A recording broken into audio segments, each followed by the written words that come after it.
Last week, we discussed reading scripture and how to engage with this practice.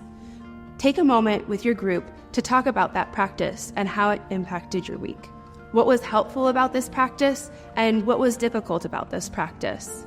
As you listen to your group members speak, think about ways that you would like to incorporate some of their things into your practice as well.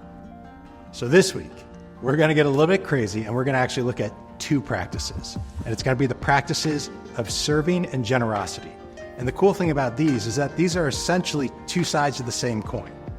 So the first one I want to look at is serving. And to start with, let's look at a passage from the Gospel of John. Jesus, knowing that the Father had given all things into his hands and that he had come from God and was going back to God, rose from supper. He laid aside his outer garments and taking a towel, tied it around his waist. Then he poured water into a basin and began to wash the disciples' feet and to wipe them with the towel that was wrapped around him.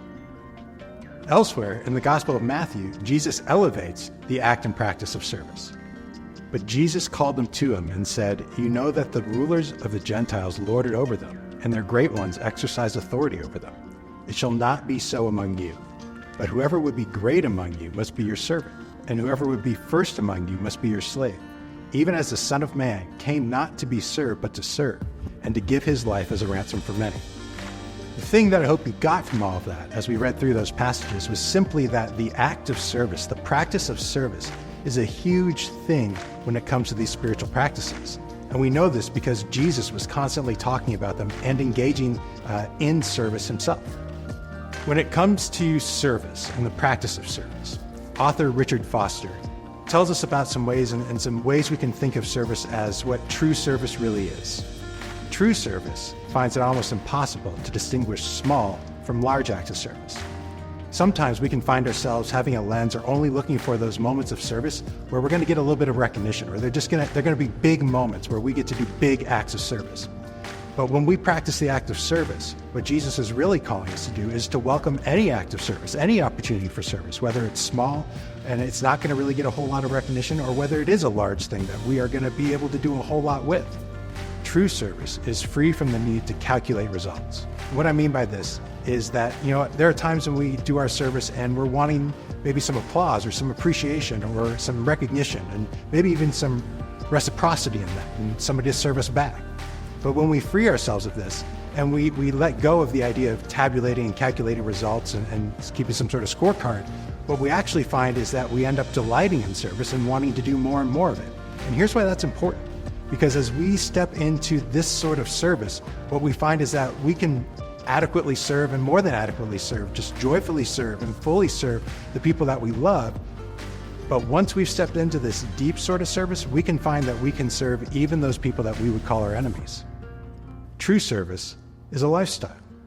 What I mean by this is that true service, when we step into true service, is we find ourselves ministering just to simply meet the needs around us, to serve just because we actually see a need.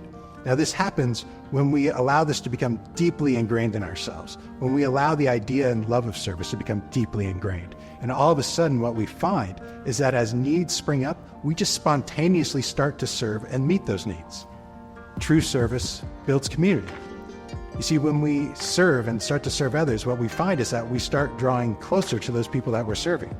And when that happens, what we start to discover is that relationships start to be built or start to gain some depth. And all of a sudden, we find that we've got this little community around us that all happened because we started to serve.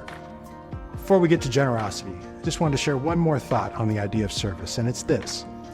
What we'll discover when we serve is that it starts to mend the broken and the fractured parts of the people around us, the people that we're serving. They're starting to feel loved more. They're starting to come into community more.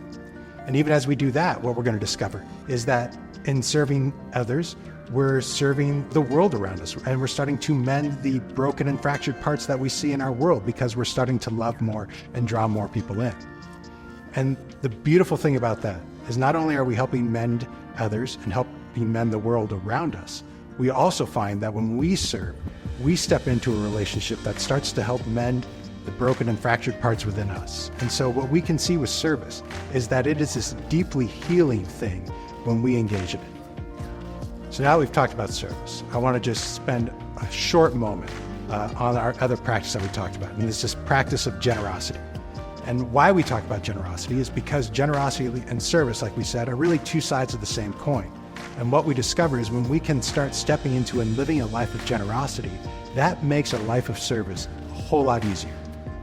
When I live out of generosity, what it means I'm doing is I'm living out of a place where there's an abundance as opposed to scarcity.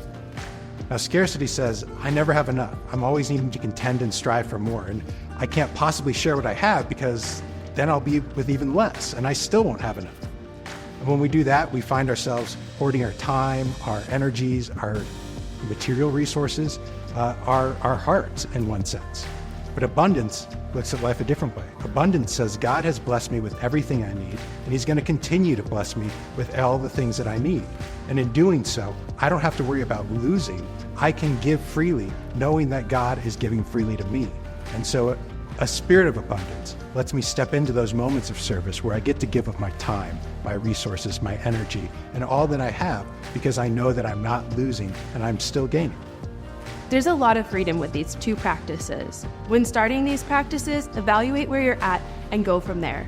Think about how much time you have, what cares you have, and what resources you have available to you to make a difference in the community that you're a part of.